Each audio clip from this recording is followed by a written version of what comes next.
আসসালামু আলাইকুম। মির্জা ফখরুল ইসলাম আলমগীর বিএনপির মহাসচিব আজকে একটা কথা বলেছেন। তিনি বলেছেন যে লাল চাঁদ হত্যাকে নির্বাচনী পরিবেশ বিঘ্নের অজুহাত করা হচ্ছে।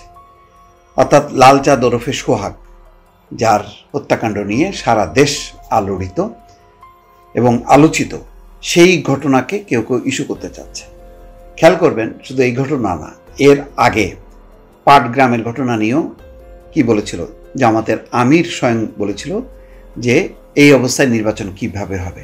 তো এটাও এই ঘটনা অনেক বড় ঘটনা। আইন শৃঙ্খলা পরিস্থিতি যদি এরকম হয় তাহলে নির্বাচন কিভাবে হবে?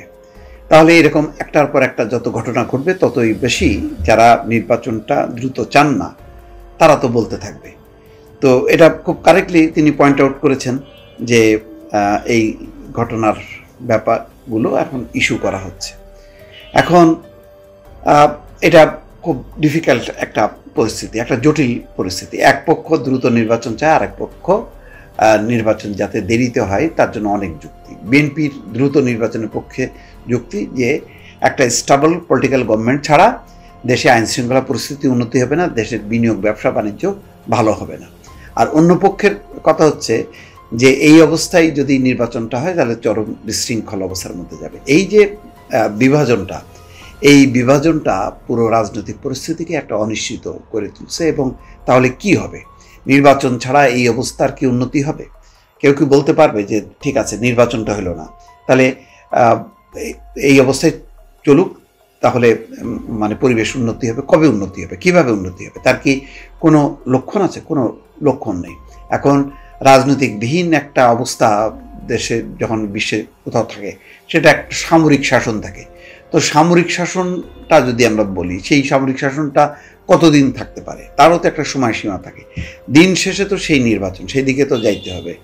এখন বিষয়টা হচ্ছে এই যে ক্ষমতা, নির্বাচন হলে একটা রাজনৈতিক পক্ষ মনে করছে যে বিএনপি ক্ষমতায় আসবেই, ফলে আমার কি, আমি তো তখন আবার সেই সংখ্যালঘু হব। আমি তো এখন যতটুকু আমার একটা ক্ষমতার স্বাদ নিয়ে আমি ঘুরে বেড়াচ্ছি, তখন তো তাও পাবো না, তখন তো আমি বিরোধী।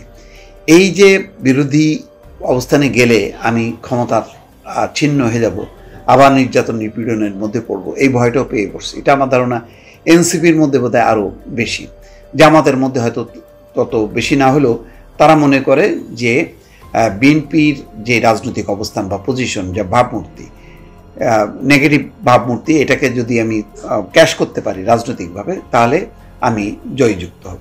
ফলে তারাও একটা কম্পিটিশন শুরু করছে, নির্বাচন দেরি করা, আর একটা হচ্ছে নির্বাচনটা দ্রুত করা। বিএনপির মধ্যে একটা ভয় পেয়ে বসছে যে নানা রকম ঘটনা ঘটবে, সেই ঘটনাগুলোকে ইস্যু করে কেউ কেউ প্রশ্ন তুলবে যে নির্বাচনের পরিবেশ নেই। সেই কথাটাই কিন্তু বলেন। এর আগে যেমন জামাতের আমির পাটগ্রামের সেই থানার ঘটনা উল্লেখ করে বলছেন যে এই অবস্থায় নির্বাচন কিভাবে হয়, ঠিক একই বিটফোর্ডের সামনে যে ঘটনা ঘটছে সেটা বিষয়ে বিএনপি এখন এই কথাটা বলছে। ফলে এখন এই ঘটনার পর যখন নাকি রাজপথে অনেকগুলো মিছিল হলো বিএনপির বিরুদ্ধে এবং তাদেরকে দায়ী করা হলো, তখন বিএনপির মধ্যে যেটা এখন শঙ্কাটা আরও দানা বাঁধলো যে নির্বাচনটা বোধহয় পিছিয়ে যাবে, নির্বাচনটা বোধহয় আর সময় মতো হবে না। ফলে অন্য একটা শঙ্কায় এখন বিএনপি শঙ্কিত। সেই কারণেই মির্জা ফখরুল ইসলাম আলমগীর বলছেন যে লাল চাঁদ হত্যাকে নির্বাচনী পরিবেশ বিঘ্নের অজুহাত হিসেবে ব্যবহার করা হচ্ছে।